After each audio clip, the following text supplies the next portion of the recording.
This is a bloodthirsty species of piranha. Its teeth are incredibly sharp and unnaturally hard. It can tear a human apart in an instant. Biologist Carl took out a fossil specimen. He explained that this creature had gone extinct over 10,000 years ago. But why would such a savage species of piranha appear in this quiet town? It turned out that a few weeks ago, an old man threw an empty bottle into the lake while fishing. This caused a localized earthquake in the area. A massive crack, about 10 meters long, opened up at the bottom of the lake.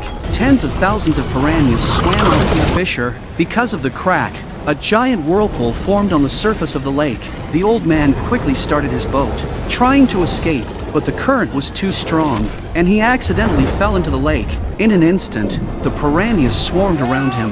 Within moments, the old man showed no signs of life. After receiving the report, the police rushed to the scene immediately. After a thorough search, they discovered the old man's boat. Sheriff Julie reached out her hand, trying to pull the boat back. However, she lost her balance and fell into the water. Officer Sam quickly moved to pull her back to shore. Just then, a corpse suddenly floated up from beneath the surface. It was the old man's body. However, it had been gnawed beyond recognition. The two officers concluded that something terrifying must be lurking in the lake. The next day, Peter and Julie brought equipment to the lake to investigate the situation. Using a sonar device, they discovered the fissure that had formed due to the earthquake. After confirming the exact location, two researchers suited up in diving gear and entered the water to explore. Soon, they found a narrow opening and decided to swim inside. There, they saw countless crystal-clear, rod-shaped objects. Unbeknownst to them, these were actually piranha embryos. Just as one of the men was about to reach out and touch them,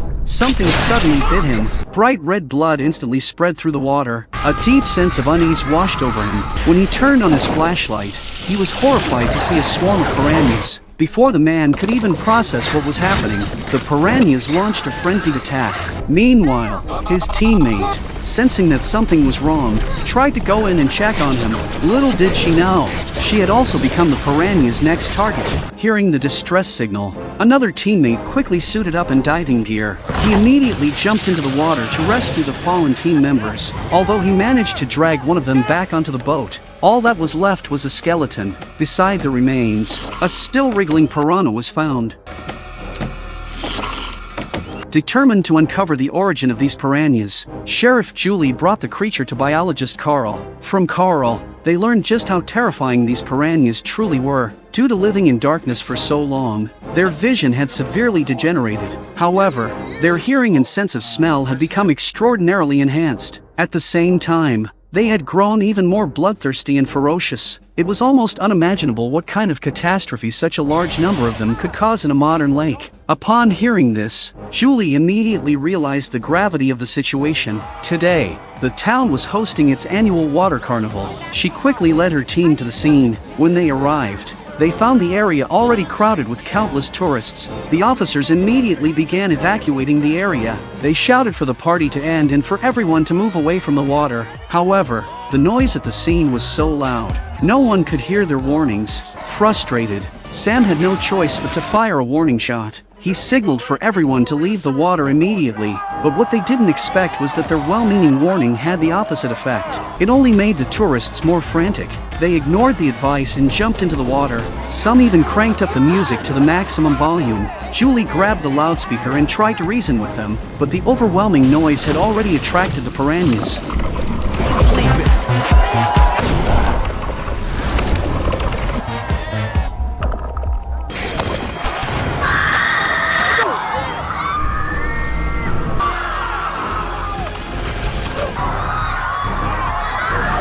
Faced with this situation, the officers were at a loss. They could only try their best to carry out rescues, but at that moment, the stage couldn't handle the pressure. It tilted and fell straight into the water. In a panic, Peter quickly jumped onto a speedboat. He grabbed a shotgun and started shooting at the piranhas. Sam, in an effort to cover the tourists as they made their way to shore, immediately took off the propeller, but facing the relentless wave of piranhas, Sam couldn't hold on for much longer and was soon overwhelmed. When everything finally settled, the scene at the party was horrific. The tourists were either dead or injured, with severed limbs and arms scattered everywhere. Julie was tending to the wounds of the injured when she suddenly received a phone call from her son. Jake, he said that they, too, were being attacked by piranhas. Upon hearing that her 3 children were in danger, Julie immediately panicked. She rushed over with Peter. It turned out that just moments ago, Jake had taken his younger brother and sister, and they were out on a yacht with their friends, enjoying the lake, but they accidentally crashed into a rock beneath the water.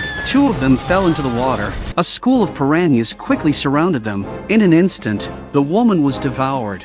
The man, terrified, quickly surfaced. He desperately swam toward the yacht. The woman on the boat, holding a paddle, was about to help, but before she could, the man was attacked by the piranhas. Although he was pulled back onto the boat, his entire lower body was a mangled mess of flesh and bone. Not long after, he succumbed to blood loss and died. What made things even worse was that Kelly was trapped in the cabin. As the water level kept rising, a large number of piranhas swam into the cabin. Kelly could only stand on higher ground, shouting desperately for help to Jake outside.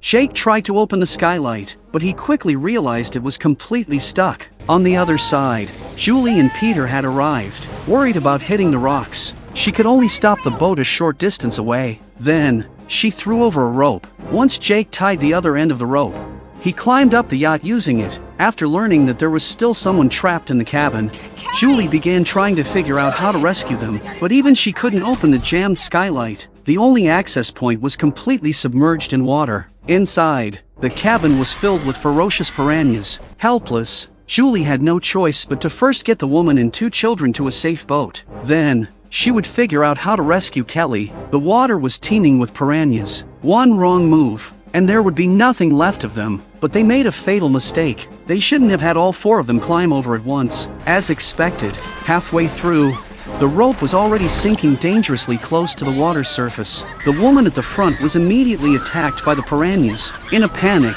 she began to struggle violently. Soon, her strength gave out, and she fell into the water, where the piranhas savagely tore her apart.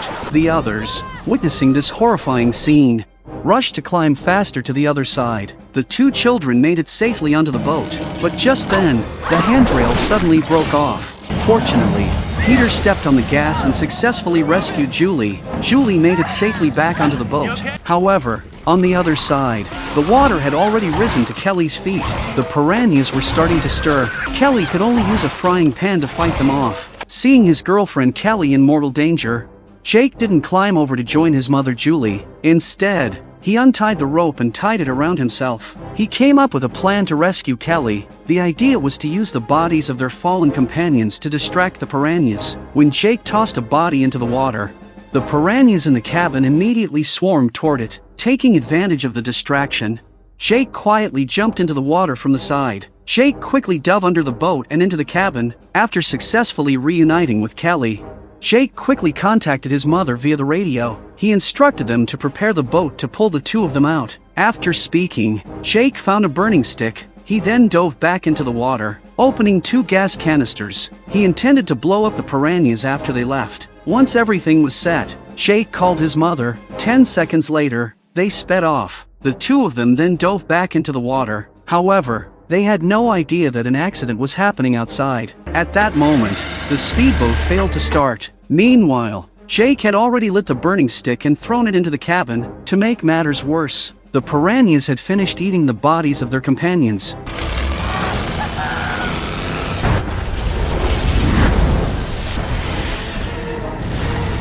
The massive explosion killed a large group of piranhas. Jake and Kelly were successfully rescued, but just as everyone was celebrating their survival, Julie suddenly received a call from Carl. Carl claimed that they might be facing a big problem. The piranha they brought back didn't have fully developed reproductive organs, and those piranhas that attacked them were just a group of immature juveniles. Upon hearing this, Peter looked confused.